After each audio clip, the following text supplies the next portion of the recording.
하나님은 새 시작을 위해 풍성한 기적을 베풀어 주십니다. 오늘 본문은 제자들이 실패한 후에 새롭게 시작하는 역사를 기록하고 있습니다. 사랑 이야기죠. 예수님과 베드로의 사랑 이야기. 베드로는 예수님을 3번 부인했죠. 실패를 경험했습니다. 혹독한 실패를 경험한 베드로는 좌절했고 그리고 절망했습니다. 부끄러워했습니다. 실패라는 경험은 부끄러운 경험이에요. 제가 목회 실패를 경험했어요. 그리고 한 3년 정도 식당에 가지 못했어요. 왜냐하면 너무 부끄러워서 식당에만 가면 사람들이 저를 보는 것 같아서 굉장히 부끄러웠어요. 그러나 실패했다고 실패자가 되는 건 아니죠. 실패의 경험이 실패자로 만드는 건 아니잖아요. 그 실패에 어떻게 반응하는가가 중요한 것입니다. 실패는 상처를 남기고 영향을 끼치죠. 특별히 지도자의 실패는 많은 영향을 끼치기 때문에 조심해야 되죠. 베드로는 지도자잖아요. 베드로 한 사람의 실패가 다른 제자들에게 영향을 끼쳤습니다. 그래서 주님은 실패한 베드로를 찾아오셔서 그를 치유하시기로 결정하신 것입니다. 오늘 요한복음 21장은 고기 잡는 이야기로 시작되죠. 1절에 3절을 보시면 그 예수께서 디베라 호수에서 또 제자들에게 자기를 나타내셨으니 나타내신 일은 이러하니라. 시몬 베드로와 디도모라는 도마와 갈릴리 가나 사람 나다나엘과 세베대 아들들과 또 다른 제자 둘이 함께 있더니 시몬 베드로가 나는 물고기 잡으러 가노라 하니 그들이 우리도 함께 가겠노라 하고 나가서 배에 올랐으나 그날 밤에 아무것도 잡지 못하였더니 베드로가 실패했을 때 그는 사명을 잠시 망각했어요. 옛생활로 돌아갔어요. 실패가 주는 영향 중에 하나는 우리의 사명을 잠시 망각하게 만드는 것입니다. 주님이 찾아오셨어요. 그의 사명을 회복시키려고 찾아오셔서 지켜보시는 중에 날이 새었을 때쯤에 그들에게 예수님 모습을 드러내시죠. 4절 5절을 보시면 날이 새어갈 때 예수께서 바닷가에 서셨으나 제자들이 예수이신 줄 알지 못하는지라 예수께서 이르시되 얘들아 너에게 고기가 있느냐 대답하되 없나이다. 예수님께서 오른편에 그물을 내려라. 6절을 보시면 이르시되 그물을 배 오른편에 던지라 그리하면 잡으리라 하시니 이에 던졌더니 물고기가 많아 그물을 들 수 없더라. 풍성한 은혜를 주시죠. 빈 배에 큰 물고기가 153마리가 잡히는 그런 기적을 경험하면서 베드로의 생애가 새롭게 출발하는 것을 경험하게 됩니다. 우리도 이제 새로운 출발을 앞에 놓고 있잖아요. 미국에서 6월 15일이면 모든 것들이 옛날로 돌아가는 새로운 출발이 시작이 되는데 이 새로운 시작과 출발점에서 우리가 받을 수 있는 메시지가 뭘까요? 실제로 하나님은 실패를 통해 우리가 성숙하기를 원하시죠. 예수님 베드로가 3번 부인할 거 알았어요. 또 가룟 유다가 예수님을 팔 것도 하셨어요. 우리는 누구나 다 실패를 경험하죠. 실패를 경험하지 않은 사람은 없어요. 문제는 실패를 내가 어떻게 볼 것인지, 또 왜 우리는 실패하는지, 또 어떻게 실패를 극복할 수 있는지 이런 것을 배우는 것은 아주 중요한 것입니다. 왜냐하면 우리는 실패를 통해서 성장하고 성숙해지고 좀 더 깊어지면 원숙해지기 때문이에요. 베드로가 그런 경험을 한 사람이죠. 왜 베드로가 실패했을까요? 우린 실패라는 과목을 한 번은 꼭 배워야 돼요. 첫째로, 그는 지나친 자기 과신 때문에 실패할 수 있었어요. 지나친 자기 신뢰. 예수님께서 최후의 만찬을 하신 후에 제자들에게 말씀하셨어요. 제자들 모두가 예수님 버릴 거라는 말씀이었죠.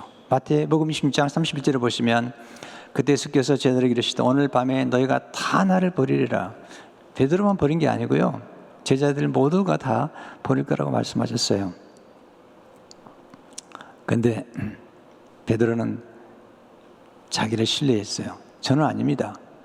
마태복음 26장 33절을 보면 베드로가 대답하되 모두 주를 버릴지라도 나는 결코 버리지 않겠나이다. 모두 주를 버려도 나는 결코 버리지 않겠습니다. 심지어는 마태복음 26장 35절을 보면 베드로가 이르되 내가 주와 함께 죽을지언정 주를 부인하지 않겠나이다. 지나치게 자기를 신뢰하고 있잖아요. 우리는 하나님을 신뢰하지 우리 자신을 지나치게 신뢰하는 건 실패로 가는 길이에요. 둘째로 깊이 생각하지 않고 말할 때 실패할 수 있습니다. 베드로는 깊이 생각하지 않고 말했죠. 맹세했죠. 누가복음 22장 33절을 보게 되면 그가 말하되 주여 내가 주와 함께 오게도 죽는 데도 가기를 각오했나이다. 우리 인간은 말의 실수가 많잖아요. 우리는 깊이 생각하고 말하는 훈련을 해야 됩니다. 어떻게 깊이 생각할 수 있을까요? 우리가 말하기 전에 성경적으로 생각해야 돼요. 머리의 생각은 좀 차가워야 돼요. 가슴은 뜨거워야 돼요. 그리고 우리의 말은 신중해야 돼요. 왜냐하면 우리가 하는 말이 실패를 가져오기 때문이죠. 셋째로 자신의 한계를 망각할 때 실패할 수 있습니다. 베드로는 자신을 지나치게 믿었어요. 그런데 베드로가 참 무참하게 여종 앞에서 무너져 버려요. 인간이 연약한 존재죠. 요한복음 18장 17절 18절을 보게 되면 문 지키는 여종이 베드로에게 말하되 너도 이 사람의 제자 중 하나가 아니냐 하니 그가 말하되 나는 아니라고. 그때가 추운 고로 종과 아랫 사람들이 불을 피우고 서서 쬐니 베드로도 함께 서서 쬐더라. 여종 앞에서 무너졌어요. 세 번째 부인할 때는 아주 저주까지 합니다. 맹세를 합니다.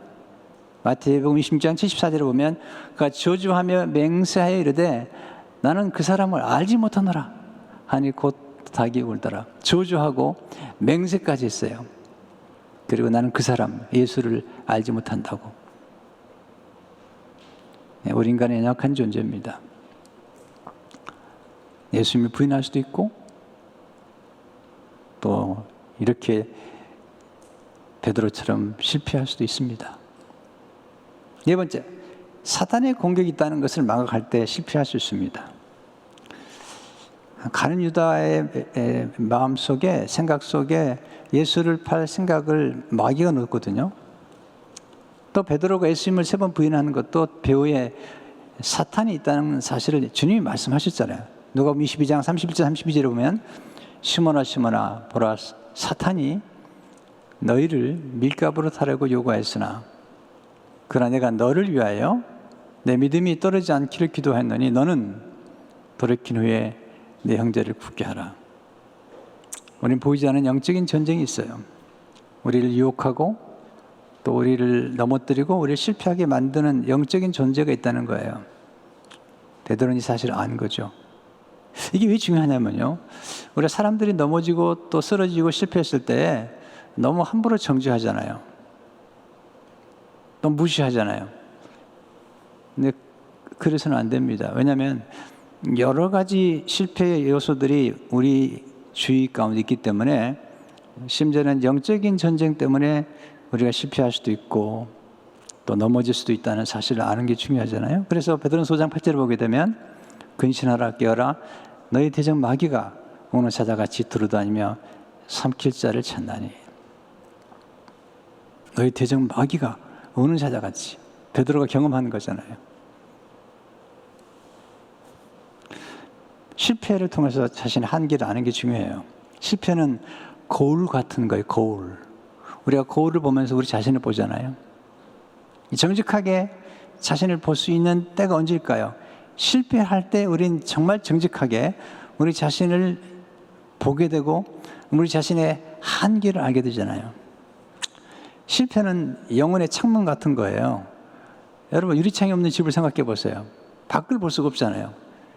자기 속에 갇혀 있는데 실패라는 창문을 통해서 인생을 보고 또 사람을 볼 때 우리는 더 성숙해지고 실패하고 넘어질 수밖에 없는 인간을 우리 자신을 통해서 또 볼 수 있기 때문에 실패가 때로는 하나님이 쓰시는 도구로가 될 수 있다는 것을 알 수 있죠.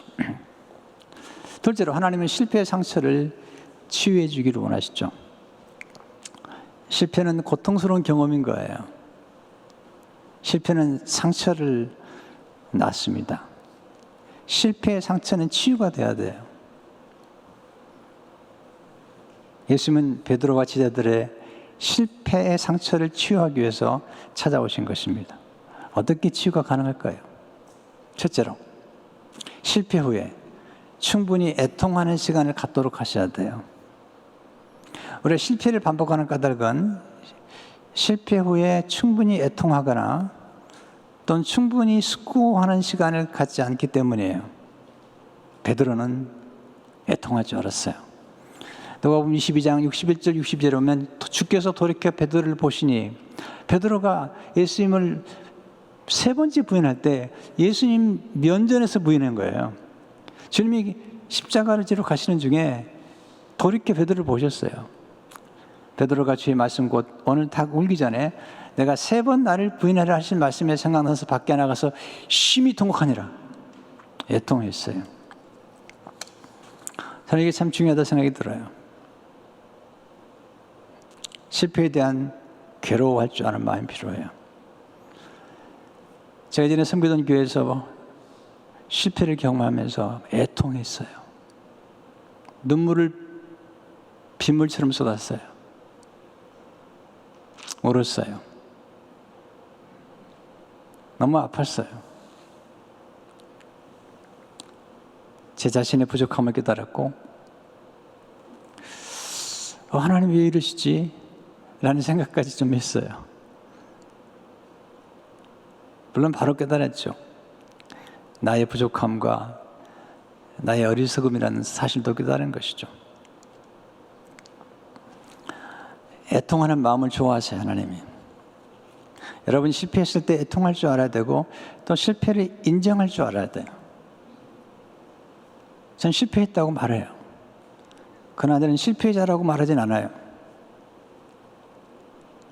여러분, 실패를 인정할 때 일단 매듭을 짓게 됩니다. 실패를 인정하지 않으면 매듭이 지어지지 않아요. 매듭 지어지지 않으면 그 다음 단계로 넘어갈 수 없는 거죠. 지금 베드로의 실패의 경험은 관계의 실패거든요. 이 관계의 실패에서 회복하는 건 굉장히 중요하잖아요. 우리가 살아가면서 많은 관계 속에 살아가는데 어떤 관계에 실패했을 때 그 실패가 회복돼야 되는데, 그 실패가 회복되기 위해서는 일단 내가 실패했다는 사실 인정하고 거기서부터 왜 실패했는가에 대한 원인을 깨달은 다음에, 그리고 실패를 반복하지 않는 것, 이게 중요한 거잖아요.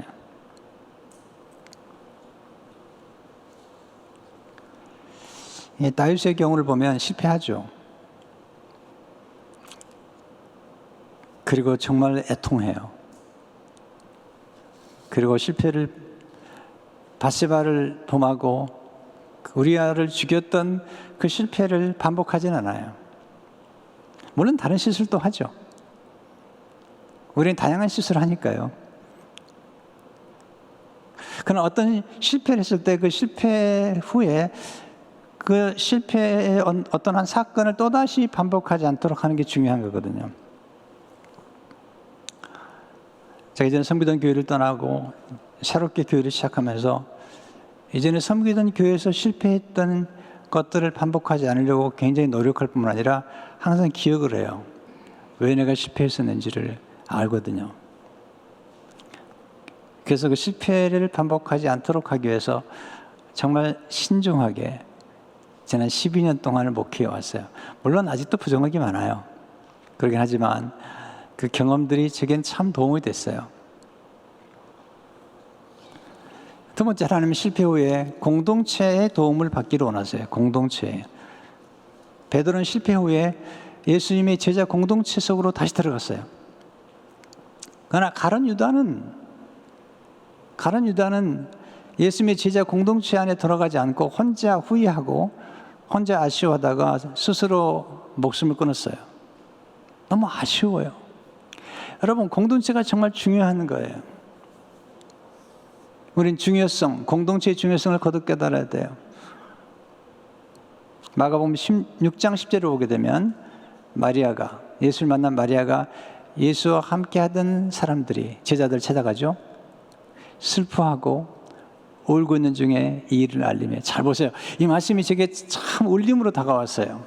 제자들이 예수님을 배신하고, 근데 그들이 함께 모였어요. 함께 모여서 함께 슬퍼하고 함께 울고 있는 중에 막달라 마리아가 예수님이 부활하셨다는 소식을 전하는 거예요.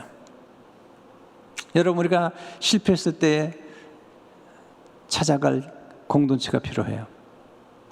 우리가 고난과 고통을 겪었을 때 찾아갈 공동체가 필요해요. 교회입니다. 지난 1년 동안 우리는 공동체가 얼마나 중요한가를 결실했어요. 절실하게 경험했잖아요. 비록 우리가 대면으로 예배를 못 드렸지만 우리는 성경 공부와 셀 목장의 모임과 그리고 기도회와 기도회 모임을 통해서 우리는 끈끈하게 연결된 공동체가 있다는 사실을 확인했어요. 정말 우리 교회가 자랑스러웠습니다. 왜냐하면 이렇게 정말 잘 훈련된 공동체 안에 우리가 있기 때문에 이 어려움 중에도 견고하게 견딜 뿐만 아니라 더 발전하고 더 무르익는 시간들을 가졌다는 생각이 들어요. 예수님이 찾아갔던 곳도 제자들이 모인 자리에 찾아가시잖아요. 요한복음 20장 19절을 보게 되면 이날 곧 안식 후 첫날 저녁 때에 제자들이 유대인들을 두려워하여 모인 곳에 문들을 닫았더니 예수께서 오사 가운데서 이르시되 너희에게 평강이 있을지어다. 그들이 모인 자리에 가운데 서셨어요. 부활하신 다음에는 시간과 공간을 초월하시기 때문에 문이 닫혔지만 들어오신 거죠. 그 자리에 도마가 없었죠. 도마가 소식을 듣고 내가 예수님의 손의 못자국과 옆구리의 창자국을 보지 않는 한 믿지 않겠다고. 예수님 친절하세요. 나중에 도마가 제자들과 함께 모실 때 찾아오셔서 도마에게 보여주시죠. 공동체, 실패했을 때, 아팠을 때, 슬픈 일을 당할 때 찾아갈 수 있는 공동체. 그럼 잘 됐을 때 찾아가서 하나님이 베푸신 은혜와 또 기쁜 소식을 함께 나눌 수 있는 공동체가 필요해요. 슬픈 때만 필요한 게 아니에요. 그러니까 기쁜 일을 만났을 때 이 기쁨을 함께 나눌 수 있는 공동체가 있다는 것은 축복이거든요. 슬픔은 함께 나눌 때 절감되고 기쁨도 함께 나눌 때 배가가 되는 거예요. 지금 아무리 교회가 좀 문제가 많은 교회가 많다 하더라도 교회를 떠나면 안 됩니다. 저는 펭귄의 행진이라는 다큐멘터리를 본 적이 있습니다. 아주 추운 곳이죠. 펭귄들이 살아남는 방법은 함께 뭉쳐 있는 것입니다. 너무 추워요. 그래서 이 펭귄들이 그 혹독한 추위를 견뎌내는데요. 네, 밖에 있는 펭귄들이 있고 안에 있는 펭귄들이 있는데 이게 돌아가면서 자리를 바꿔줍니다. 네, 거기서 발견한 놀라운 게 하나 있습니다. 그 공동체에서 떨어져 나간 혼자만 있게 되면 펭귄은 반드시 죽습니다. 왜 주님께서 공동체 또 그리스도의 몸된 교회를 세우셨을까요? 뭐 요즘 쉽죠? 교회 안 나가도 되는데요. 왜? 뭐 온라인으로 설교 들을 수도 있고. 그러나 설교 듣는 것이 예배는 아니잖아요. 또 주님이 원하시는 것은 공동체를 세우는 그리스도의 몸된 교회를 세워서 몸된 교회 안에서 만물을 충만케 하는, 그리고 그리스도의 비전, 제자를 삼고 영혼을 구원하고 네, 선교하는 이 비전을 이루도록 하기 위해서 주님께서 교회를 세우신 거잖아요. 저는 교회의 영광을 알고 또 교회가 얼마나 중요한 걸 알기 때문에 교회에 제 생애를 걸었습니다. 공동체가 얼마나 중요한지 몰랐죠. 세 번째, 실패의 상처를 치유해 주시는 예수님의 은혜를 받으십시오. 베드로는 예수님의 은혜의 품에 안겼어요. 여러분, 실패했어도 베드로는 예수님의 품에 안겼어요. 그러나 가룟 유다는 예수님의 품을 떠났어요. 가룟 유다도 후회했어요. 성경에 분명히 나와요. 후회했다고 나와요. 그가 받은 은 30냥을 돌려줘요. 그러나 그는 회개하지 않았습니다. 회개란 방향을 바꾸는 거죠. 예수님의 품에 안기는 것이 회개잖아요. 예수님은 베드로의 상처를 치유하기 위해서 놀라운 계획을 가지고 베드로를 치유하세요. 우리가 치유받아야 할 것 중 하나가 뭐냐면 과거의 실패의 상처예요. 우리 기억을 치유받아야 돼요. 예수님께서 베드로의 기억 가운데 그가 예수님을 3번 부인했던 그 사건들을 다시 한번 지어나시면서 베드로의 기억을 다시 한번 이렇게 상기시켜 주죠. 예수님께서 한마디의 책망도 하지 않으세요. 그러나 그가 실패했던 과거의 경험을 다시 한번 상기시켜 줄 뿐만 아니라 예수님을 처음 만났을 때, 예수님의 부르심을 받았을 때 그 경험을 다시 한번 상기시키죠. 기억은 참 중요한 거라는 거예요. 그래서 베드로가 예수님을 3번 부인할 때 숯불 앞에서 부인했잖아요. 숯불을 펴놓고, 또한 예수님께서 베드로에게 나를 따르라고 말씀하실 때 고기 잡는 현장이었잖아요. 고기 잡는 현장에 찾아가시고, 베드로가 예수님을 3번 부인했기 때문에 예수님께서 부활 후에 3번째 찾아오셨던 바로 그날, 거기서 예수님께서 3번 물어보세요. 내가 나를 사랑하느냐? 내가 나를 사랑하느냐? 내가 나를 사랑하느냐? 그러면 치유하시는 것입니다. 21장 9절을 보세요. 육지에 올라보니 숯불이 있는데 그 위에 생선이 놓였고 떡 떠 있더라. 숯불, 베드로가 별로 좋아하지 않아요. 왜? 숯불 앞에서 예수님 부인했잖아요. 근데 예수님이 숯불을 준비해 놓으시고 베드로의 과거의 기억을 다시 한번 드러내시는 것입니다. 그리고 참 놀라운 말씀하세요. 12절에 예수께서 이르시되 와서 조반을 먹으라. 전 이 말씀이 너무 좋아요. 와서 조반을 먹으라. 밥 먹으라. 자, 우리 부모님을 떠오르면 우리 부모님이, 우리 어머님이, 아버님이 하셨던 가장 좋은 말씀이 뭘까요? 밥 먹어라. 밥 먹었냐? 밥은 먹었냐? 전화하면 엄마 아빠가 하시는 가장 자주 했던 말씀은 밥은 먹었냐? 네, 주님이 말씀하시죠. 밥 먹으라고. 전 이 요한복음 21장이 너무 감동적인 게 뭐냐면 예수님께서 한마디 책망을 하지 않으세요. 조반을 먹으라고. 예수님이 친히 식탁을 마련해 주신 거죠. 이 식탁은 용서의 식탁이에요. 용서. 말 안 하시면 용서하신 거죠. 치유의 식탁이에요.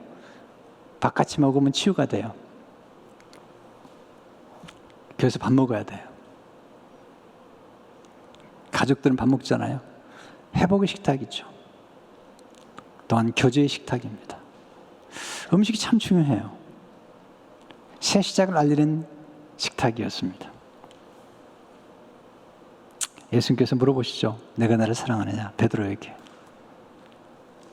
오늘 14절에 보시면 이것은 예수께서 죽은 자 가운데서 살아나신 후에 3번째로 제자들에게 나타나신 것이라. 요한이요, 이 예수님께서 베드로를 치유하는 이 사건을 설명하기 위해서 3번째로 제자들에게 나타나셨다고 말씀하고 있고, 그리고 3번 예수님께서 베드로에게 물었다는 사실을 강조하고 있잖아요. 또한 고기 잡는 것은 제자들과 예수님과의 밀접한 관계가 있어요. 누가복음 5장과 21장을 보면 비슷하지만 좀 달라요. 누가복음 5장과 21장이 모두 다 빈배였어요. 밤새 고기를 잡았지만 한 마리 잡지 못했어요. 여러분, 인생에서 가끔 그런 경험 있잖아요. 아무리 노력해도 안 되는 거예요. 아무리 노력해도 안 되는 거예요. 그럴 때가 있는 거예요. 빈배. 주님 시작하셨어요. 두 사건 다 순종을 통해서 기적을 경험하죠. 깊은 데로 가서 그물을 던져라. 20장에 보면 오른편에 두 사건 다 만선을 이루죠. 5장은 누가 5장은 그물이 찢어져요. 21장은 그물이 찢어지지 않아요. 그 내용을 기록하잖아요. 그리고 큰 고기가 153마리나 잡힌 것을 기록하고 있습니다. 인생이 노력만 가지고 안 될 때가 많아요. 힘들 때도 있어요. 저도 그런 경험 많이 했습니다. 열심히 하는데 안 되는 거예요. 목회자가 열심히 안 하는 사람이 어디 있겠어요? 열심히 안 해도 고기가 안 잡히는 것처럼 빈배처럼 괴로울 때가 많았는데, 그때 주님이 찾아오셔서 변화가 나타나죠. 여러분, 예수님이 찾아오시면 빈배가 고기가 가득하게 됩니다. 예수님이 말씀에 순종할 때 빈배의 고기가 가득하게 되죠. 이 순종이 참 중요해요. 성경은 순종에 대한 얘기를 참 많이 강조하잖아요. 모든 기적들이 순종을 통해서 결과를 가져오잖아요. 예수님 은혜 감개할 때 빈배의 고기가 가득하게 되죠. 전 이 사건을 묵상하는 중에 예수님께서 새벽에 그들을 찾아간 게 아니에요. 예수님께서 제자들이 밤새 고기를 잡는 그 자리에 예수님이 계셨어요. 그리고 새벽녘을 기다리신 거죠. 지켜보셨어요. 풍랑 중에 노를 지었는 것을 지켜보셨던 주님께서 그들이 밤새 고기 잡는 것을 지켜보시고, 그리고 새벽녘에 그들에게 자신의 모습을 보여주신 것을 보게 됩니다. 오늘 성도 여러분, 혹시 빈배의 경험을 하는 분이 계시다면 낙심하지 마세요. 왜냐하면 빈배 안에 나중에 하나님이 기적을 베푸시거든요. 빈배 속에 하나님의 놀라운 은혜가 준비된 것을 보게 되죠. 하나님이 실패를 극복하고 새롭게 시작하기를 원하세요. 주님께서 베드로의 사랑의 고백을 받은 후에 내 양을 먹이라고 말씀하세요. 요한복음 21장 17절의 말씀을 보시면 세 번째 이르시되 요한 아들 시몬아 내가 나를 사랑하느냐. 세 번째 물어보니까 시몬 베드로가 당황이 되죠. 왜냐하면 예수님 세 번 부인했잖아요. 베드로가 싫어하는 게 삼자입니다. 또 아직 닭고기를 안 먹었다고 그러더라고요. 네. 내가 나를 사랑하냐 하시니 주께서 세 번째 내가 나를 사랑하느냐 하심으로 베드로가 근심하여 이르되 주님 모든 것을 아시오매 내가 주님을 사랑하는 줄을 주님께서 아시나이다. 예수께서 이르시되 내 양을 먹이라. 사명을 맡기시죠. 그리고 다시 한번 초청하세요. 나를 따르라. 여러분, 예수님의 생애 가운데 제자들을 양육하면서 제자들에게 특별히 남긴 메시지가 있어요. 제가 좀 메모해 봤는데요. 나를 따르라. 예수님 따라가야 돼요. 예수님의 이론을 따라가는 게 아니에요. 예수님을 따라가야 돼요. 내게 배우라. 예수님께 배워야 돼요. 내 안에 거하라. 예수님 안에 거해야 돼요. 근데 가장 충격적인 말씀이 말씀이에요. 나를 먹으라. 내 살을 먹고 내 피를 마시지 않으면 나와 상관이 없다는 거죠. 그리고 내 양을 먹이라. 이 말씀이 제 목회의 가장 중요한 핵심을 이루어요. 주님의 양을 먹이라는 것입니다. 베드로의 양이 아닙니다. 저의 양이 아닙니다. 여러분은 저의 양이 아닙니다. 예수님의 양인 것입니다. 모든 민족을 내 제자로 삼으라. 베드로가 다시 시작할 수 있었던 것은 예수님의 풍성한 은혜입니다. 네, 아무리 실패가 커도 예수님의 풍성한 은혜만큼 크진 않아요. 우리의 실패를 감당하지 못할 은혜는 없어요. 예수님의 은혜가 너무 크기 때문에 우리 어떤 실패도 예수님의 은혜 앞에서 다 용서가 되고 다 극복이 됩니다. 어떤 은혜를 예수님께서 베드로에게 베푸셨을까요? 우리에게 베푸신 걸까요? 첫째로 예수님의 중보기도의 은혜죠. 누가복음 22장 31절 32절에 보시면 시몬아 시몬아 보라 사탄이 너희를 밀가부로 타려고 요구했으나 그러나 내가 너를 위하여 내 믿음이 떨어지지 않기를 기도하노니 너는 돌이킨 후에 내 형제를 굳게 하라. 기도하셨잖아요. 지금도 주님을 기도하세요. 중보기도가 너무 중요해요. 주님의 중보기도가 중요하고 또 교회 안에서 목회자들이 성도 여러분을 향해서 기도를 드려요. 제가 날마다 기도해요. 여러분을 위해서 날마다 기도해요. 여러분을 기억하며 기도해요. 또 성도 여러분들이 저를 위해서 기도하는 걸 알아요. 또 여러분의 자녀를 위해서 기도하는 게 얼마나 중요한지 몰라요. 여러분의 제자들을 위해서, 영적인 자녀를 낳았다면 영적인 제자들을 위해서 기도하셔야 돼요. 둘째로 예수님의 신뢰의 은혜입니다. 베드로를 믿어주세요. 30절에 보면 너는 돌이킨 후에 내 형제를 굳게 하라. 난 안다. 내가 돌이킬 걸 안다. 여러분, 지속하는 관계의 비밀이 뭔지 아십니까? 신뢰입니다. 서로 간의 신뢰. 이 기본 신뢰를 가지고 있으면 얼마든지 회복이 가능하잖아요. 셋째로 예수님의 위임의 은혜입니다. 사명을 맡기잖아요. 내 양을 먹이라. 근데 위임하실 때 그냥 위임한 게 아니라 성령의 능력을 부어주세요. 사도행전 1장 8절을 보게 되면 오직 성령이 너에게 임하시면 너희가 권능을 받고 예루살렘과 온 유대와 사마리아와 땅까지 이르러 내 증인이 되리라 하시니라. 예수님이 이 일을 맡겨주세요. 신뢰의 극치죠. 하나 더 말씀드릴게요.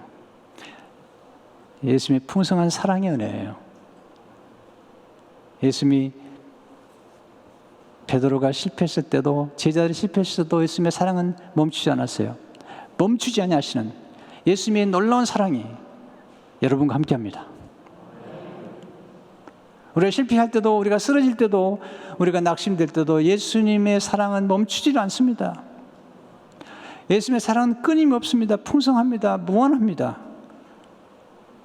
우리가 힘들고 병들고요, 또 좀 인생이 어려워지면 하나님의 사랑을 의심할 때가 절대 그러지 마세요. 하나님의 사랑은 끊임없이 계속해서 우리를 찾아오고 계시고 우리와 곁에 함께 하심을 믿으시기 바랍니다. 실패했다고 실패자가 되는 건 아니에요. 실패는 우리 적이 아니라 우리의 스승이에요. 실패 때문에 더 겸손하게 되고요, 실패 때문에 실패한 사람들을 품게 돼요. 제가 목회에 실패를 경험했기 때문에 실패를 경험한 목사님들을 보면 참 긍휼력일 뿐만 아니라 제가 그분들을 잘 섬기려고 노력을 해야 되죠. 진정한 성공은 뭘까요? 실패했을 때 열정을 잃지 않고 다시 일어서는 것이에요. 윈스턴 처칠이 아주 유명한 말을 했죠. 성공은 열정을 잃지 않고 실패해서 다른 실패로 건너가는 것이다. 물론 우리는 다양한 실패를 경험해요. 그런데 이런 다양한 실패를 통해서 우리는 더 무르익고 더 성숙해지며 더 원숙해지는 것을 경험하게 됩니다. 베드로가 실패했기 때문에 아무도 정죄하지 않아요. 예수님을 3번 부인한 사람이 누굴 정죄하겠습니까? 여러분, 왜 지도자들 하나님이 쓰실 때 이렇게 실패한 사람을 쓰실까요? 왜 아론처럼 금송아지를 잡은 사람에게 은혜의 보좌 앞에 나가서 온 이스라엘 백성을 위해서 속죄 제사를 드리려고 만드셨을까요? 여러분, 금송아지 만든 아론이 누굴 정죄하겠습니까? 살인자에 있던 사도 바울이 누굴 정죄하겠습니까? 살인자에 있던 모세가 누굴 정죄하겠습니까? 살인자에 있던 다윗이 누굴 정죄하겠습니까? 이게 하나님의 역설이에요. 하나님이 실패한 사람을 사용하신 역설이 뭐냐면 실패를 통해서 많은 사람을 품도록 만드는 것이죠. 그래서 베드로가 바울이 한데 버렸던 마가 요한을 데려다가 실패했던, 사도 바울과 함께 선교여행을 떠났다가 중도에 탈락했던 마가 요한을 데려다가 제자로 삼은 사람이 누구죠? 베드로예요.